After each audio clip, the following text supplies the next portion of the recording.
球季结束将退休的美国职篮 NBA 名将闪电侠韦德，今天在生涯最终战先发，他以25分、11助攻、10篮板的大三元成绩，为自己的生涯画上完美句点。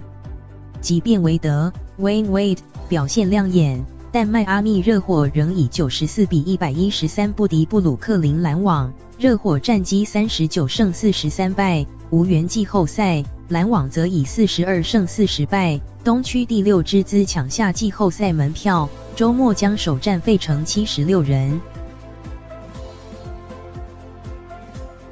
今天赛前球场播放韦德16年生涯对上篮网时的精彩表现，并打上字幕感谢你留给我们的回忆，来表达对韦德的感激之意。韦德长期以来的好朋友詹姆斯 （LeBron James）、保罗 （Chris Paul）、安东尼 （Carmelo Anthony） 坐在场边观战。韦德拿下他自2003年以选秀第5顺位进到 NBA 生涯1054场例行赛第5次的大三元。今天在韦德上场的36分钟里，每当他拿到球，全场就报以热烈的掌声。整场比赛他28投10中，拿下25分。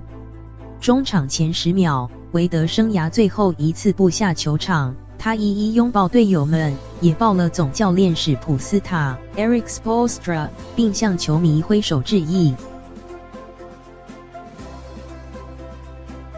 在比赛时间终了时，韦德在中场和詹姆斯、保罗、安东尼互相拥抱，并和这些长期的好友拍了张照。最后他脱下球衣送给安东尼。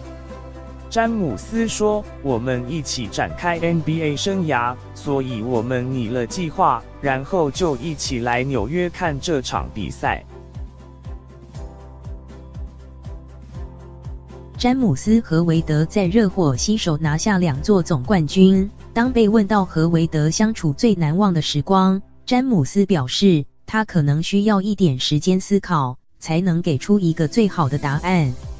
但詹姆斯随后也提到，他会说一切是从2011年开始，当年他们在总冠军赛败给达拉斯独行侠，如果没有那年的挫败，就不会有接下来连续2年拿下总冠军的光荣时刻。